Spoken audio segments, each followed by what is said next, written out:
everybody, and welcome to Find Out What's in Pelenta's Forrest. Grab yourself a glass of water or a cup of tea and spend the next few minutes with me. And like I always tell you, don't believe everything you hear. Check your facts. Don't believe everything that you hear me say. Check your facts and do your own research. You know what time it is. Don't you want to know what my butterflies are saying? I just lost one. Whoops! Don't you want to know what my butterflies are talking? This is Find Out What's in Pelenta's Forrest, and she can keep her butterflies together. What's up, everybody? How are you doing? I got the blue one. This is blue too. But I think I'm gonna go with the red pill. That's right. I gotta get this off. I can't have too many butterflies on my hands. Anyway, what's up, everybody? How are you doing? I got news. Cool stuff to talk to you about. Things that I didn't know.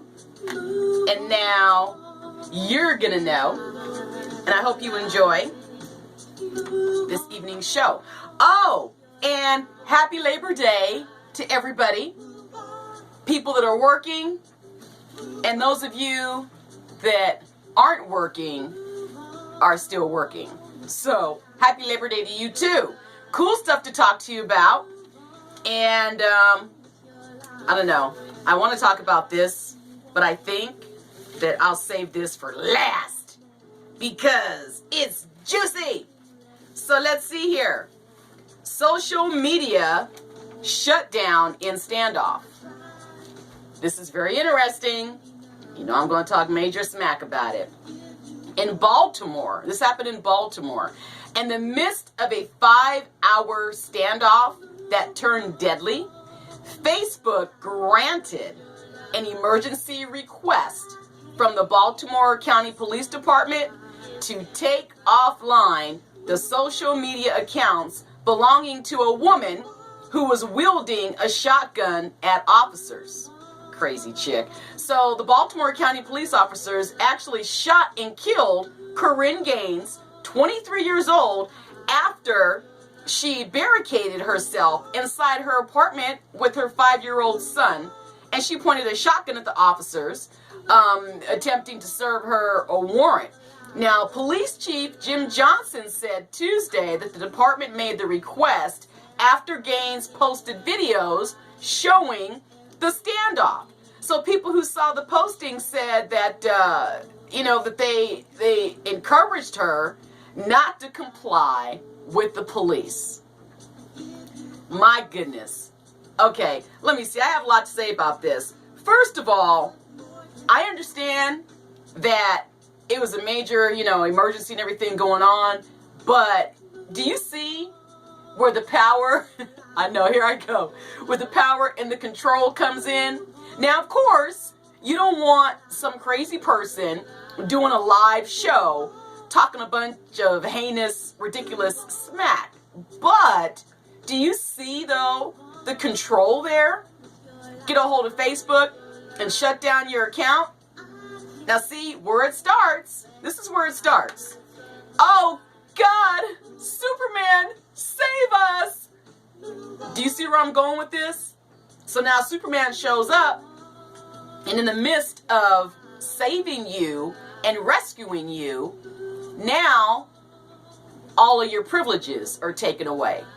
Now, I understand that this was a very serious issue with her pointing the shotgun, but I need you to look on the flip side of that and read a little more into the big picture, and then it says here that the people that actually saw her posting encouraged her not to comply with the police. You see, we're not supposed to be encouraging our people to keep doing stupid stuff. And I gotta say this all the time because there's so many out there that take my words and misconstrue them. When I say my people, our people, I'm talking about everybody, okay? Because I don't have a problem with anybody because of their color or religion and all that. I'm sorry, no disrespect to anybody, but I'm just not that ignorant. I have no beef with anybody. And when you see somebody that is sick and needs help and is getting ready to do something crazy and you're encouraging that person, and you're sitting behind your keyboard courage laughing at somebody that's really having a meltdown. Now, this poor little kid, 5-year-old, is going to be in foster care maybe with family, who knows. But now this child doesn't have his mother. And there's obviously something more going on there. So, we need to send prayers and hugs to that family because they're suffering right now. Let's see. This is an interesting article that I came across because, I'm always all into science and I like the astronauts and, all that cool stuff going on. So this is an interesting article that I came across. It says that a study looks at heart risks for astronauts who flew to the moon. Now, this is interesting because, not to get on a religious tip or anything, but, the Bible says, God made earth and this is where we shall reside and flourish in the whole 9 yards. Meanwhile, we've spent our entire existence trying to get off of the planet Earth, which is really kind of weird because there's nothing wrong with Earth. It's what's wrong with us. We need to behave and start cleaning up this planet. But this article here is from the Washington Post, and it says, when James Irwin suffered his first heart attack at age 43, that was just 2 years after walking on the moon. Now, NASA doctors, in the beginning, they actually dismissed any connection with the trip to space, during which he experienced short spells of irregular heart rhythm. Now, why do you think he would experience short spells of irregular heart rhythm? Well, first of all, it just takes common sense. We're not supposed to be on the moon. Your body is not made to live on the moon. Your body is made to live here on Earth. So that's a really easy answer to a silly question. And it says here they noted that the pre-flight testing had shown that Mr. Irwin was prone to slight uneven heartbeats on occasion after exercise. But then Irwin died of a heart attack in 1991 when he was just 61 years old. Now, this is what's even more interesting is a year earlier, a fellow Apollo astronaut, Ron Evans, he died of a heart attack in his sleep at age 56. And now, Neil Armstrong, he died after complications from cardiovascular surgery in 2012. Now, he was 82 years old. Now, this wouldn't be at all surprising, but some 600,000 Americans die of heart disease each year. Now, if it weren't for the fact that cardiovascular problems are fairly uncommon in astronauts, then it wouldn't really raise too many eyebrows, but, it's uncommon. So, of the 77 NASA astronauts who have died, almost 5 times as many died in accidents from problems that had to do with their heart or their blood vessels. Wow. So the deaths of Irwin Evans and Armstrong, they stick out to Michael Delp. He's a cardiovascular physiology expert at Florida State University. And at least, they all have at least one thing in common. They've all flown to the moon. So it's hard to tell how significant that fact is, but the sample size is just too small. Just 24 humans have left Earth's orbit. Now, I thought it would have been more than that. Only 24 people have left. Well, it says 24 humans. There's no telling what else has left Earth's orbit because, we're not all humans walking around on this planet. But I'm not going to go there this morning. Happy Labor Day. But only 24 people have left Earth's orbit, at the time of the study. But 7 have died. Still, Armstrong died from heart disease. And they say that those numbers are really small. And NASA's chief scientist is going to keep searching that. But, very few people expect that deep space was going to affect the cardiovascular system. Well, you know what?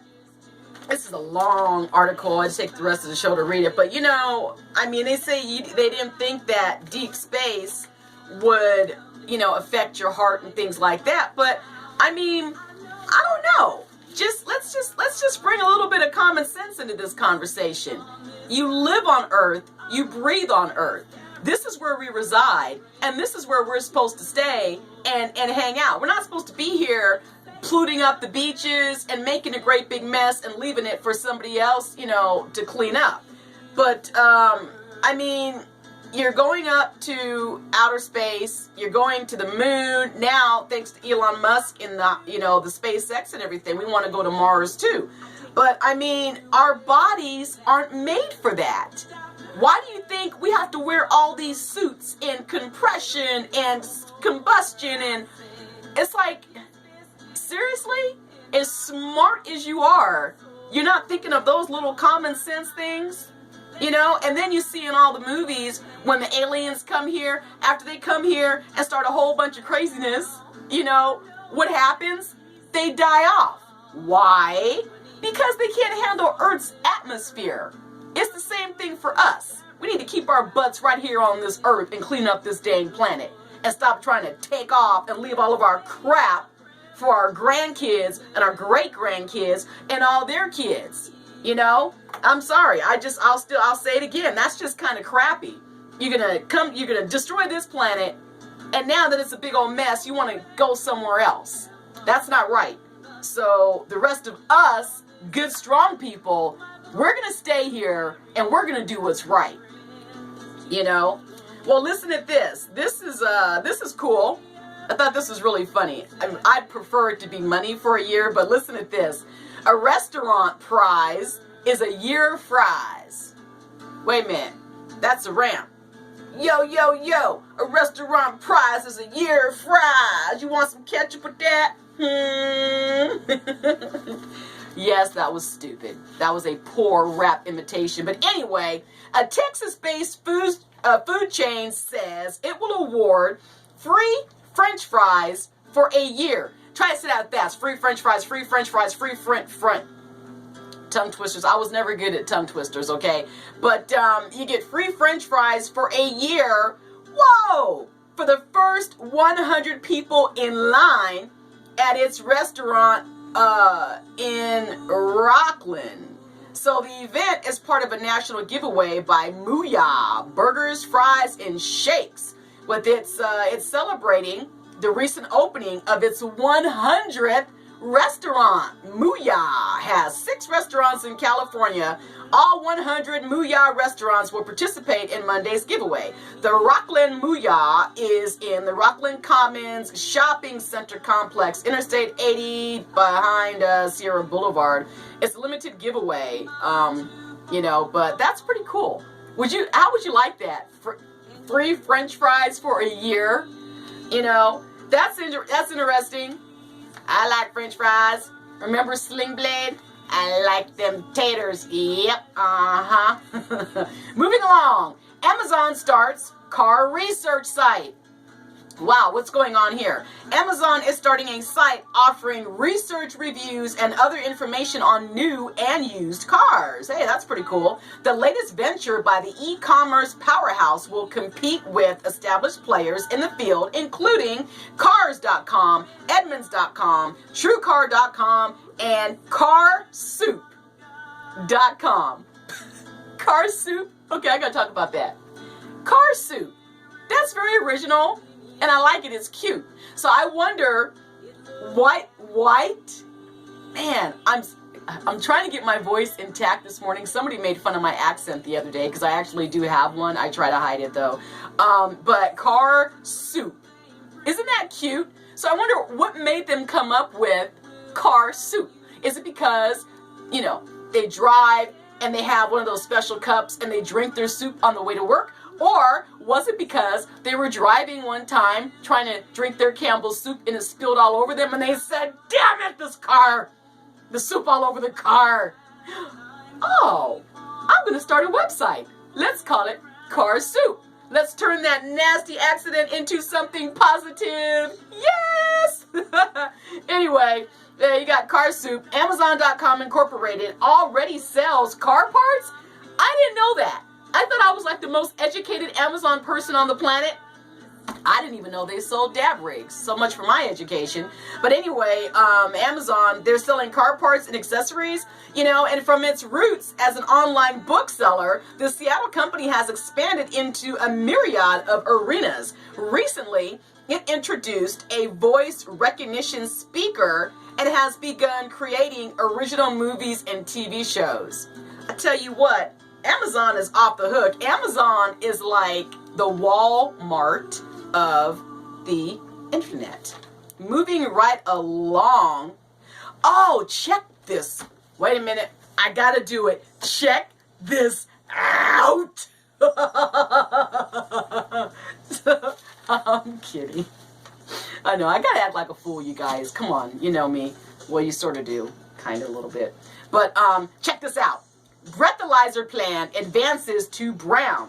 Californians arrested for driving under the influence will have to temporarily install breathalyzers in their vehicles to get their driver's license back under a measure headed to Governor Jerry Brown. Now, this is very interesting because for the last, 10 or 15 years, don't quote me, check your facts, people, but they've already had this contraption installed in your car. So, and you breathe into it, and if your breath is, then your car won't start. So I thought they already had that. But I guess, now they're upgrading it to, if you're blowing 65 eons of vodka, you're not going to get your license back now either. So, and it's like the level of control. You see how everything is just increasing, being so controlled. Pretty soon, we're not going to be able to do anything. We're not even going to be able to wipe our butts in our own freaking bathroom without somebody telling us the proper way to do it. And this really upsets me because, a lot of it stems from just people that are just flat out stupid and inconsiderate of others. And it's like, when are you going to realize the stupid, idiotic things that you do are making the rest of us suffer? It's just like with the whole life jacket thing, life jacket. If you don't wear your life jacket, then you're out there, we're either recovering your body or your stupid butt, one or the other. Well, here is some happy news, marijuana. I'm kidding. Okay, let's see. Marijuana legalization campaign sues over ballot arguments. And this says the California campaign to legalize recreational marijuana filed a lawsuit in Sacramento Superior Court asking a judge to disallow several of what it deems false or misleading statements submitted by opponents as their official ballot argument. And I'm going to stop there. I'll pick this up. I'll finish the rest of this on the next segment because I'm running out of time. But see, that's the key word right there. Demonizing. It's like they spend so much time demonizing, marijuana. They don't even want to talk about the good properties, which is disgusting. But anyway, I've got to show you this. I always have to do something funny before the end of the show. Actually, I don't know. I'm not sure if that's too funny. I think I'll show you King Tut first, and I will show you this opening episode 52. And you're going to love it. So right now, what I'm going to show you is King Tutankhamun's golden sarcophagus is displayed at his tomb in the Valley of Kings in Luxor. Researchers have confirmed that a dagger found in King Tut's burial chamber came from a meteorite. So, this is King Tut in the flesh. So I'm sure you can see that. Check that out. And on that note, ladies and gentlemen, that is our show for today. I hope you enjoyed yourself as much as I did. We're going to get out of here with my favorite tune, number 16. Number 16. This is One Love. You hear that? Just listen. So here's my heart and now yours will turn to gold. The song is so beautiful. This is the instrumental, but the song itself is actually really pretty. Anyway, thank you for joining me. So awesome. I really appreciate it. You can follow me on Facebook, Instagram, and Twitter. You can go to my website, PelentaArtForrest.com, and buy my book, Angels Passing Through. They're really, really good, heartfelt stories about people that have nothing else to live for, and they find the will to change. As usual, I am so very, very grateful for everything, and I am grateful for you too. So go out into the world and be nice to people. Thank you for watching. Find out what's in Pelenta's Forest. God bless you all. Be nice to people.